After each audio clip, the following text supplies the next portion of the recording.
So Chris and I just wrapped up the third episode of season 3 of The Witcher, and I kind of feel like this one was a little better in terms of continuity than the last episode, but there's still kind of a little bit of jumping around towards the end, which kind of felt a little jolting. But overall, I feel like this was a pretty decent episode.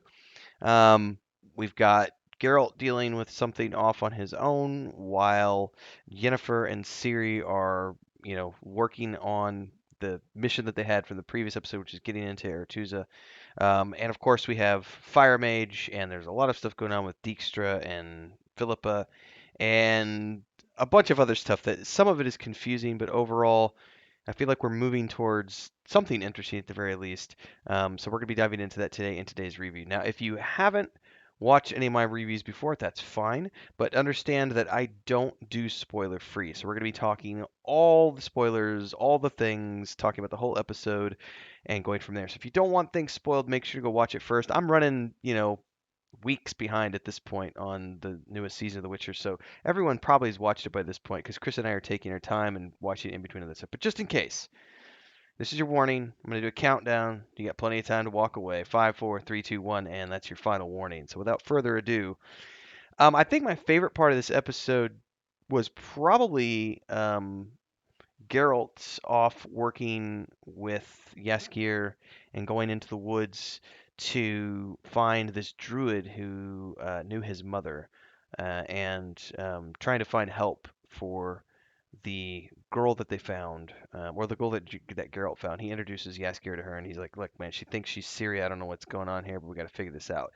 And she's not lucid. She's completely off of her rocker, and he wants to take her to this druid to try to find out if they can find a way to get into her mind and figure out what's going on.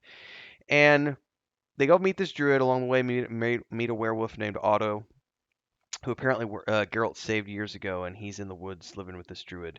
And they take the girl there, and the druid makes a potion makes a draught of nasty tasting stuff that the girl drinks down to sort of hopefully break her out of her stupor. And it does work to a degree. Geralt gets the name of the girl, finds out that she's from Aretuza. She was a novice there, and that whoever's behind this was a combination of there's a man and a woman, and it says something about them being a teacher. So it's definitely somebody at the Sorcerer Tower at Aretuza is behind whatever's going on here, behind the fire mage, right? Behind that guy who wants to burn everything down. And then um, as this is all going down, as the girl starts to lose control from the potion, somebody from the other side, whether it's a woman sorcerer or a male sorcerer, someone from whoever's controlling the girl reaches through and tells Geralt that he's on a fool's errand, that Ciri will be theirs, and et cetera, et cetera, et cetera. There's a brief moment of action here where the werewolf guy almost turns back into a werewolf. They get it under control, and then Geralt decides that he's got to go to Aretuza to actually meet up with Yennefer and Ciri because he literally says, I've got to protect her no matter what, even if it means my own life. Now, on the flip side of the coin, we've got Yennefer and Ciri going to this town and meeting up with Yennefer's old boss, Tessa, and along the way, some of the other sorceresses, and they don't know who Ciri is, but of course, Narissa does. And um, there is a brief moment of contention here because what really bothers Ciri is the fact that the other sorcerers who don't know who she is are treating her like absolute crap because she is. They think that she's a novice. They think that she's Yennefer's student, and at the same time, they all hate Yennefer at this point. Like all the sorceresses hate Yennefer because she let the Nilfgaard prisoner free and AKA Terry, and brought down all the doom on them, and that's the reason why the northern kingdoms are all in chaos and everyone hates sorcerers right now. Um, so there's a confrontation between Yennefer and Ciri in this episode because basically Yennefer's trying to explain to her, like, I don't like this any more than you, but this is the only way I can think of to keep you safe and hopefully teach you how to control your power so that you can control your own destiny. I'm gonna have to, get down on my knees and grovel to get you in, but it's the only way to keep you safe. And Ciri's like, this is BS. Like, look at the way they treat you. Look at the way they treat me. I don't want anything to do with it. And what happens if I fail? What happens if they turn me into an eel? Like, you know. And she also tries to tell Yennefer that, look, just because she says saved your life at one point doesn't mean you're indebted to her the rest of your life. Um, so that's an interesting subplot here because the relationship between Yennefer and Ciri is definitely the mother and daughter relationship, and they're having a little bit of a spat here because Yennefer is doing what she knows best. She's trying to do the best she can to save Ciri, to help Ciri survive. But and there's a great speech that she gives Ciri about sometimes you have to do things that you don't want to get the results that you need. Well, that's a very potent message, especially for those of us who are older and have been through life a little bit. We all realize that there are a lot of things in life you have to do that you don't want to do, but you do it anyway because it's just what's got to be done. Whether it's hard work, whether it's sucking up to a boss who just is a complete asshole. There's a lot of things in life where you just have to suck it up, and that's definitely a powerful message here.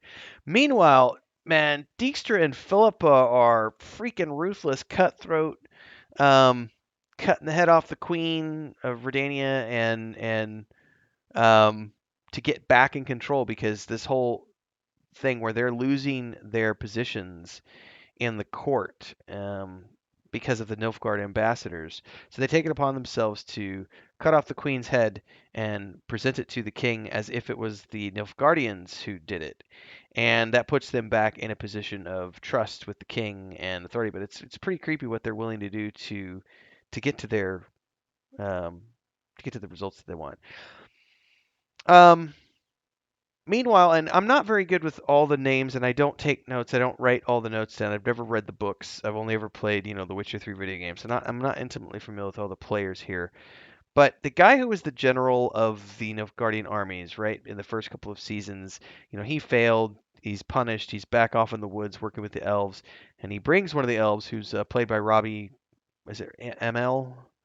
Um, Stephen Amell's brother, right? The guy who played Arrow for all those years.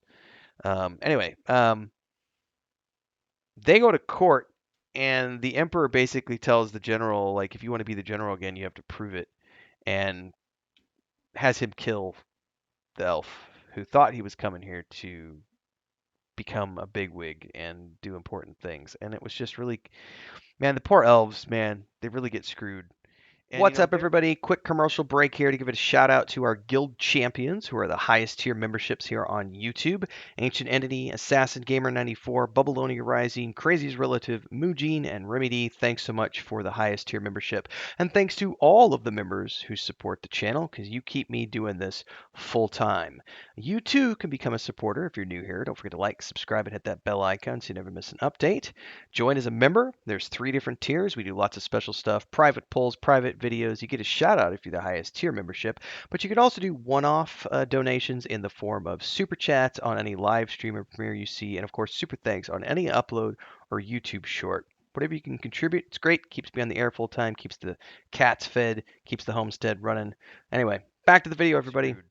And everybody's trying to get Ciri for their own benefit, their own gains, and then you realize that the elves through it all. Because if you go back to, as I understand things, the conjunction of the spheres, all those years ago when humans came and monsters came and began persecuting the elves and everything else. It's an interesting mythology that has been created here. I really need to go read the books. I'm familiar with them. I've read bits and pieces, but I haven't actually ever read all of them, and I've kind of avoided doing so because I don't want to color my opinion of the show. Because Chris and I really, really, really like The Witcher. We're very sad to see Henry Cavill leaving, but even right now, knowing that he's gone, I was nervous going into season 3 that I wasn't going to get as much enjoyment out of it, knowing that Henry Cavill was on his way out. But it's been a very good season so far for us. We're getting great enjoyment out of it. I will say how the part that felt janky to me is apparently, you know, Ciri decides that she's going to escape, and she's calling for Geralt, and Geralt's already on his way. And then there's this moment where it's like all of a sudden she's not just thinking about it, she's actually is escaping on a horse, and the Wild Hunt is behind her.